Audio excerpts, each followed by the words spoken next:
ఓం మహాగణాధిపతయే నమః. ఓం గురుభ్యో నమః. ఓం శ్రీమాత్రే నమః. పరమేశ్వర స్వరూపమైనటువంటి జ్యోతిష, వాస్తు మరియు ఇతర అనేకమైనటువంటి శాస్త్రములను మనకు అందించినటువంటి మహర్షులకి నమస్కారం. హయగ్రీవ హయగ్రీవ హయగ్రీవేతి యో వదేత్ తస్య నిస్సరతే వాణి జహ్నుకన్యా ప్రవాహవత్. అరుణాం కరుణాతరంగితాక్షీం ధృతపాశాంకుశపుష్పబాణచాపాం అనిమాదిభిరావృతాం మయూకైః అహమిత్యేవ విభావయే భవానీం. శ్రీమాత్రే నమః. ప్రేక్షకులకి ఆ లలితాంబిక అమ్మవారి యొక్క అనుగ్రహం పరిపూర్ణంగా కలగాలని మనస్ఫూర్తిగా కోరుకుంటూ మనం ఈరోజు మే మాసంలో 1వ తేదీ నుంచి 31వ తేదీ వరకు ద్వాదశ లగ్నాల వారికి, ద్వాదశ లగ్నం తెలియనటువంటి వారు రాసుల నుంచి చూసుకోవచ్చు. వారికి ఏ విధంగా ఈ యొక్క మాసంలో ఏ విషయాల్లో అద్భుతంగా ఉంటుంది, ఏ విషయాల పట్ల కాస్త జాగ్రత్త వహించాలి, మరియు ఏ దేవత ఆరాధన చేసుకుంటే మీకు ఇబ్బంది ఉండదు అనేటువంటిది తెలుసుకుందాం. దానికంటే ముందు అసలు గ్రహస్థితి ఏ విధంగా ఉంది అని చూసుకున్నట్లయితే మనకి మేషంలో రవి గురువుల యొక్క కలయిక ఉంది. కాకపోతే ఈ గురువు మనకి మే 1వ తేదీ 2వ తేదీ నుంచి ఆల్మోస్ట్ 1వ తేదీ ఈవినింగ్ లోపల అండ్ 2వ తేదీ నుంచి వృషభంలోకి మారిపోతున్నాడు. రవి 14వ తేదీ నుంచి, శుక్రుడు అక్కడే ఉంటాడు. అదేవిధంగా కేతువు కన్యారాశిలోని మరియు శని కుంభరాశిలోనే, మీనరాశిలో కుజ బుధ రాహువుల యొక్క సంచారం జరుగుతూ ఆ యొక్క బుధుడు 11వ తేదీ నుంచి మన మేషరాశిలోకి సంచరిస్తాడు. ఈ యొక్క గ్రహస్థితిని అనుసరించి ద్వాదశ రాశుల వారికి ఎలా ఉంటుంది అనేటువంటి విషయం మనం ఇప్పుడు తెలుసుకుందాం. తులాలగ్నము, తులారాశి. తులవారికి కనుక చూసుకున్నట్లయితే మీకు ఈ యొక్క మాసములో గురువు అష్టమంలోకి మారుతున్నాడు. చాలామంది ఏమంటారంటే, అయ్యో అష్టమ గురువు అండి, గురుబలం పోయింది. ఒక విషయం గుర్తుపెట్టుకోండి, గురుబలము అనగానే ఒకసారి పోయింది అంటే లగ్నం మీదకు పోయింది, కానీ వేరే వాటి మీద ఉందనే విషయం శాస్త్రం పూర్తిగా అర్థం చేసుకున్న వాళ్ళకి మాత్రమే అర్థమవుతుంది. ఎక్కడైతే గురువు ఉంటాడో, తను ఏ స్థానాలను అయితే చూస్తుంటాడో ఆ చూస్తున్న స్థానాలు మిత్రస్థానాలు అయితేనే దాని యొక్క ఫలితం శుభంగా వస్తుంది. గురువుకి కుజుడికి మిత్రత్వం ఉంటుంది. ఆ యొక్క గురువు అష్టమంలో ఉన్నప్పటికీ 2వ స్థానాన్ని చూస్తున్నాడు. మీకు ఎప్పుడైతే 2వ స్థానాన్ని చూస్తూ ఈ లాభాధిపతి కూడా వెళ్ళి గురువుతో కలుస్తాడో వ్యాపారాలు, ధన సంబంధించిన విషయాల్లో అద్భుతంగా కలిసి వస్తుంది. ఎందుకంటే డబుల్ ట్రాన్సిట్ ఒకటి ఉంది కాబట్టి మీకు ఫైనాన్షియల్గా చాలా బాగుంటుంది. దీని గురించి ఏమి టెన్షన్ పడవలసిన అవసరం లేదు. కాకపోతే ఈ మాసంలో మీకు కాస్త ఎక్కువ సంచార యోగం ఏర్పడుతుంది. అంటే ఒక ప్రదేశంలో ఉండకుండా ఎంత తిరుగుతూ అంత బాగుంటుంది, గుర్తుపెట్టుకోండి. బికాజ్ ఆఫ్ రాస్యాధిపతి వెళ్ళి కేంద్ర స్థానంలో చర్రాసుల్లో వెళ్ళి కూర్చున్నాడు. కాకపోతే మీకు 12వ స్థానంలో ఎప్పుడైతే కేతు ఉన్నాడో ఇన్వెస్ట్మెంట్స్ రిలేటెడ్ సంబంధించినటువంటి అంశంలో కాస్త జాగ్రత్తగా ఉండండి. ఒక్కోసారి ఏం చేయాలో తోచక పంచమ స్థానంలో శని ఉన్నందుకు ఎక్కువ ఆలోచిస్తూ ఉంటారు. కాకపోతే మీ ప్లానింగ్ ద్వారా మీకు డబ్బులు వస్తాయి. ఇది మాత్రం బాగా గుర్తుపెట్టుకోండి. ప్లానింగ్ ద్వారా, టీచింగ్స్ ద్వారా, లేకపోతే క్రియేటివ్ రిలేటెడ్ వీటి మూలంగానే వస్తూ ఉంటాయి. అదేవిధంగా అప్పులు ఇవ్వడము, తీసుకునే విషయంలో మాత్రం చాలా జాగ్రత్తగా ఉండండి. ఎందుకంటే అప్పులకి కారకుడైనటువంటి బుధుడు మాత్రం మీకు 6వ స్థానంలో నీచ పొంది ఉన్నాడు. కాబట్టి ఎప్పటి వరకు జాగ్రత్తగా ఉండాలంటే మే 12వ తేదీ వరకు మాత్రం చాలా కేర్గా ఉండాలి. ఇక్కడ ఎటువంటి కాంప్రమైజ్ పనికిరాదు. మే 12వ తేదీ వరకు అప్పులు ఇవ్వడం, తీసుకోవడము, తండ్రి గారి ఆరోగ్య విషయంలోని మరియు తండ్రి గారి ఆస్తికి సంబంధించినటువంటి విషయంలో చాలా చాలా చాలా కేర్గా ఉండాలి. ఇన్వెస్ట్మెంట్స్ చేసేటువంటి విషయంలో కూడా చాలా కేర్గా ఉండాలి. ఫైనాన్షియల్ డెవలప్మెంట్స్ అయితే బ్రహ్మాండంగా ఉన్నాయి.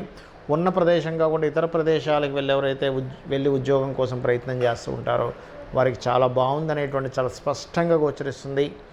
మరియు మీకు ఈ 2, 3 తేదీల్లోని మరియు ఈ 30, 31 తేదీల్లో ఫ్రెండ్స్ ద్వారా, కొత్తగా ఎవరైనా ఫ్రెండ్స్గా ఏర్పడి వారి ద్వారా మోసపోయేటువంటి యోగం చాలా స్పష్టంగా చూపిస్తుంది. కాబట్టి ఈ యొక్క అంశాలలో చాలా జాగ్రత్తగా ఉండండి.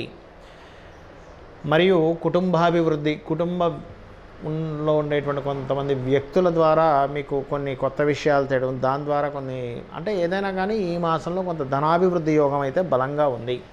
షేర్ మార్కెటింగ్ రిలేటెడ్ సంబంధించిన విషయంలో లాంగ్ టర్మ్ షేర్స్ ఎవరైతే కొంటారో వారికి బాగుందని చెప్తుంది. కాకపోతే షార్ట్ టర్మ్కి మాత్రం వెళ్ళకండి. ఎందుకంటే ఇక్కడ బుధుడు బాగాలేనప్పుడు, బుధుడు సహజంగానే షేర్ మార్కెట్కి కారకుడు. చాలామంది తెలియక ఏం చేస్తారంటే, పలానా షేర్ చాలా బాగుందని అప్పు చేసి మరీ షేర్ కొంటారు. కాబట్టి ఈ షేర్ మార్కెట్కి సంబంధించిన విషయంలో లాంగ్ టర్మ్ షేర్స్ అంటే ఇప్పుడు పెడితే ఒక 2 నెలలకో, 3 నెలలకో, 6 నెలలకో, సంవత్సరానికో అభివృద్ధి చెందేటువంటి ప్లానింగ్ వేసుకోండి. కానీ ఉదయం కొనగానే సాయంత్రం గంటలో పెరిగిపోతుంది. ఇటువంటివి చేయకండి. Because of slow moving planet కారకుడైనటువంటి శని భగవానుడు మీకు పంచమంలో ఉన్నాడు. మీకు 6లో బుధుడు ఉన్నాడు. ముఖ్యంగా 12వ తేదీ వరకు మరింత జాగ్రత్తగా ఉండాలి అప్పులు ఇవ్వడం తీసుకునేటువంటి విషయంలో. ఇక మీరు చేయవలసినటువంటి దేవతారాధన ముఖ్యంగా వెంకటేశ్వర స్వామి ఆరాధన కానీ, కాళికా అమ్మవారి యొక్క ఆరాధన కానీ చేయండి. నవగ్రహాల్లో ప్రత్యేకంగా కేతువు, రాహువు, బుధుడు, కుజుడు ఈ 4 గ్రహాల దగ్గర దీపారాధన చేయండి. అనే విధాలా మీకు బాగుంటుంది. చాలామంది నన్ను అడుగుతుంది ఏంటంటే, ఏమంటే మాకు జాతక చక్రం లేదు, డేట్ ఆఫ్ బర్త్ తెలియదు, టైం తెలియదు, నక్షత్రం తెలియదు, మరి మేము ఈ మే మాసంలో ఎటువంటి జాగ్రత్తలు తీసుకోవాలి? మనం జనవరి ఆల్మోస్ట్ డిసెంబర్ నుంచి చెప్తూ వస్తున్నాం. ఫిబ్రవరి నుంచి మే వరకు ఉన్నటువంటి కాంబినేషన్ ఏదైతే ఉందో సాటర్న్ అంటే శని, రవి, శని, కుజ, అదేవిధంగా కుజ, రాహు ఈ కాంబినేషన్స్లో వెళ్తున్నాయి. కాబట్టి లైఫ్లో అంటే ప్రపంచవ్యాప్తంగా కావచ్చు, దేశవ్యాప్తంగా కావచ్చు, మనం ఊహించనటువంటి మలుపులు, ఎవరు ఎక్స్పెక్ట్ చేయనటువంటి పోలీస్ డిపార్ట్మెంట్ కావచ్చు, మిలిటరీ కావచ్చు, గొడవలు కానివ్వండి, ఒక రకమైనటువంటి ఉంటాయని చెప్పి నేను చెప్తూ వస్తున్నాను యాజ్ ఇట్ ఈజ్గా. ఎందుకంటే ఇదేదో మన గొప్పతనం కాదు. వెరీ క్లియర్లీ మనకి ముండేన్ ఆస్ట్రాలజీ అంటారు, మైథుని జ్యోతిష్యం అని, ఆ యొక్క దాంట్లో చాలా స్పష్టంగా ఉంది ఈ కాంబినేషన్స్ అనేవి. కాబట్టి అందరికీ నేను చెప్పేది ఒకటే, మే ఎండింగ్ వరకు కూడా కొంత జాగ్రత్తగా ఉండండి. ఎక్కువగా అంటే ఎక్కువ పబ్లిక్ ఉండేటువంటి ప్రదేశాల్లో కొంత జాగ్రత్తగా ఉండండి. అయితే ఇక్కడ రాశి, నక్షత్రము, లగ్నము ఏమీ తెలియనటువంటి వారు ఒకటే గుర్తుపెట్టుకోండి, వీలైతే మీకు పెద్దగా నేను ఏ పూజలు చేయించుకోలేనండి, కొంచెం నా ఆర్థిక స్తోమత బాగాలేదు అనుకునేటువంటి వారు సింపుల్ టెక్నిక్ ఒకటి చెప్తా. మీకు దగ్గరలో గోశాల ఉంది, చక్కగా పిడికెడు బెల్లం పెట్టండి చాలు. క్యారెట్స్ తినిపించండి, లేదా బీట్రూట్స్ లాంటివి గోవుకు తినిపించండి చాలు. ఇదే మిమ్మల్ని కాపాడుతుంది. అంటే ధనం లేదండి, లేదు అది కూడా తినిపించలేని స్థితిలో ఉన్నానండి అన్నప్పుడు ఇంట్లో కూర్చొని చక్కగా చండీ పారాయణం వినండి. విన్నా సరిపోతుంది. మీరు వెళ్ళి చేసేయాలని రూల్ ఏమీ లేదు, గుర్తుపెట్టి వినండి. లేదంటే నాకు స్తోమత ఉంది, నా దగ్గర 4 డబ్బులు ఉన్నాయి, నేను చేసుకోగలను అన్నప్పుడు మీరు ఖచ్చితంగా చండీ పారాయణం చేసుకోవడము, చండీ హోమంలో పార్టిసిపేట్ చేయండి. దీని ద్వారా ఏమవుతుందంటే మీకు ఖచ్చితంగా మీరు ఏదైతే ఇబ్బంది పడబోతున్నారో ఆ అమ్మవారు మిమ్మల్ని కాపాడుతుంది. అదేవిధంగా కాస్త కుజుడికి, శనికి దానాలది ఇవ్వండి, లేదా కుజ శని గ్రహాల దగ్గర దీపారాధన చేయండి. ఇవి రాశి, నక్షత్రం, గ్రహం తెలియకపోయినా ఇవి చేయడం ద్వారా మీకు ఈ మంత్ చాలా బాగుంటుంది. బికాజ్ ఆఫ్ కాంబినేషన్స్, అంటే కర్మకారకుడు ఈ శని, కుజ, రవి ఈ కాంబినేషన్స్తో కనెక్ట్ అయి ఉన్నాడు. కాబట్టి ఈ గ్రహాలకు చేసుకోవడం ద్వారా మీరు చేసే ప్రయత్నము ధనం కోసం కావచ్చు, ఉద్యోగం కోసం కావచ్చు, ఖచ్చితంగా బాగుంటుంది.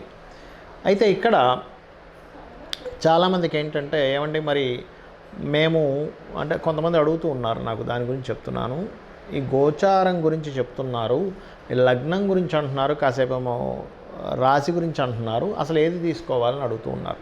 మీకు లగ్నం కనుక తెలిస్తే లగ్నం నుంచే మీ యొక్క గ్రహస్థితిని పరిశీలన చేసుకోవాలి. అంటే గోచార గ్రహాలు కూడా తెలియదు, లగ్నం తెలియదు, రాశి నుంచి చేసుకోవచ్చు సెకండ్ ఆప్షన్. ఎందుకంటే మీరు ఇప్పుడు ఏదైతే అనుభవిస్తున్నారో ఈ జన్మలో, అది భోగం కావచ్చు, రోగము కావచ్చు, నిస్సహాయ స్థితిలో ఉండడం కావచ్చు, ఏమైనా కానీ మీరు అనుభవిస్తున్నారంటే మీరు పోయిన జన్మలో చేసినటువంటి మంచి కర్మ లేదా దుష్కర్మ. కాబట్టి ఈ యొక్క జన్మలో మీకు బాగా బాగుండాలి అంటే పూర్వజన్మలో చేసిన పుణ్యకర్మ రావాలి. ఇబ్బంది పడుతున్నారంటే పాపకర్మ కనెక్ట్ అయిందని అర్థం. అది మీ జన్మజాతకంలో ఉండే లగ్నము, మీ జాతక చక్రంలో ఉండే గ్రహాల స్థితిని బట్టి జ్యోతిష్శాస్త్రం చాలా స్పష్టంగా చెప్తూ ఉంటుంది. అంటే మీరు జన్మించిన సమయం, తేదీ, నెల, సంవత్సరం, ప్రాంతం వీటన్నిటిని తీసుకుని మీ లగ్నం ఎలా ఉంది, లగ్నాన్ని బట్టి మనిషి యొక్క తత్వం ఉంటుందండి. అసలు మనిషినే చూడకుండా చాలా స్పష్టంగా లగ్నాన్ని చూసి ఈ వ్యక్తి ఇలాంటి వ్యక్తి అని చెప్పొచ్చు. అదే జ్యోతిషాస్త్రం యొక్క గొప్పతనం. అతని యొక్క ధనస్థానాన్ని బట్టి అతను ఏ ప్రయత్నం చేస్తే ఇతనికి ఫైనాన్షియల్గా బాగుంటుంది, ఏ దేవతారాధన చేసుకుంటే ఇతనికి పూర్వజన్మలో ఉన్నటువంటి పాపము తొలగిపోయి ఫైనాన్షియల్ గ్రోత్ పెరుగుతుంది అనేటువంటి చాలా స్పష్టంగా చెప్పొచ్చు. ప్రయత్నాలు కావచ్చు, గృహం ఏ దిశలో నివసిస్తే బాగుంటుందని కావచ్చు, ఎటువంటివి చదివితే ఇతనికి భవిష్యత్తులో బాగుంటుందని కావచ్చు, ఇప్పుడున్న నడుస్తున్నటువంటి మహాదశ ఎలా యోగిస్తుంది, ఒకవేళ యోగించాలంటే ఏం చేసుకోవాలి. చాలామంది ఏమనుకుంటారంటే జ్యోతిషాస్త్రం అంటే యోగించట్లేదంటే ఏదో వేలు లక్షలు పెట్టి పూజలు చేయించుకోవాలనుకుంటారు. అది పూర్తిగా తప్పండి. మీ దగ్గర ధనం లేదు, అమ్మవారి నామాన్ని రూపాయి ఖర్చు లేకుండా ఇంట్లో కూర్చొని చేసుకోవడం ద్వారా మీరు ఉద్ధరింపబడతారు. ఈ కలియుగానికి ఉన్నటువంటి గొప్పతనం అలాంటిది. అంటే చక్కగా ఇంట్లో కూర్చున్నారు, డబ్బులు లేవు, ఏమి టెన్షన్ పడకండి, నాకేదో గ్రహస్థితి ఇలా అయిపోతుంది అలా అయిపోతుంది, ఏం టెన్షన్ పడకండి. చక్కగా ఇంట్లో కూర్చొని శ్రీమాత్రే నమః చేసుకుంటే మీ పనులు మీరు చేసుకోండి. అలానే ఇంట్లోనే కూర్చొని ఏ పని చేయొద్దని చెప్పట్లే. ఇంట్లో మీకు ధనం లేకపోతే శ్రీమాత్రే నమః అనలేరా? అనగలరుగా, చక్కగా అనండి, సరిపోతుంది. అమ్మవారే రక్షిస్తుంది. అమ్మ ఎలా రక్షిస్తుందో అలా చక్కగా అమ్మవారు రక్షిస్తుంది. మీకున్నటువంటి స్థితి ఏదైతే ధనం కోసమా, లేకపోతే ఉద్యోగం కోసమా, వ్యాపార అభివృద్ధి అవ్వట్లేదా, ఖచ్చితంగా అమ్మవారు మిమ్మల్ని రక్షించి తీరుతుంది. కాకపోతే ఏంటంటే మీరు ఫిక్స్ అవ్వాలి, నేను ఇది చేస్తున్నాను, నన్ను అమ్మవారు రక్షిస్తుంది. ఇంకా ఫైనల్ ఇంకోటి మరొకటి లేదు, ఈ విశ్వాన్ని మొత్తం ఇంత పెద్ద విశ్వాన్ని నడిపిస్తున్న అమ్మవారికి మీ చిన్న ప్రాబ్లం తీర్చడం పెద్ద కష్టమా అనేటువంటిది ఒక్కసారి మీరు ఆలోచించి మీ ప్రయత్నం మీరు చేయండి.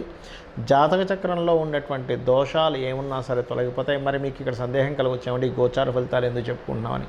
గోచారము జాతకము రెండు కనెక్ట్ అయినప్పుడు మనకు ఒక మంచి ఇన్సిడెంట్ జరగడానికి బాగుంటుంది. గోచారం అనుకూలంగా లేనప్పుడు, మన జాతకం అనుకూలంగా లేనప్పుడు ఎటువంటి సిచ్యువేషన్స్ మనకు ఏర్పడతాయని చెప్తున్నటువంటిదే గోచారం. అంటే మనం ఒక ప్రయత్నం చేస్తున్నాం, ఒక దగ్గరికి వెళ్ళాలి, ట్రాఫిక్ జామ్ ఉంది, మనం ఆలస్యం అవుతుంది, మన ప్రయాణం ఫ్రీగా ఉంది, చాలా ఫ్రీగా వెళ్ళిపోతాం. దట్ ఈజ్ గోచారం. అంటే బయట ఉన్న సిచ్యువేషన్స్, బయట ఉన్న మార్కెట్, ఇవన్నీ గోచారం అనుకుంటే మన ప్రయత్నం మన జన్మజాతకం. కాబట్టి నేను చెప్పినటువంటి ఈ యొక్క పరిహార మార్గాన్ని చేసుకుంటూ మీ యొక్క జీవితాన్ని ఆనందమయం చేసుకుంటారని మనస్ఫూర్తిగా ఆ అమ్మవారిని కోరుకుంటూ శ్రీమాత్రే నమః.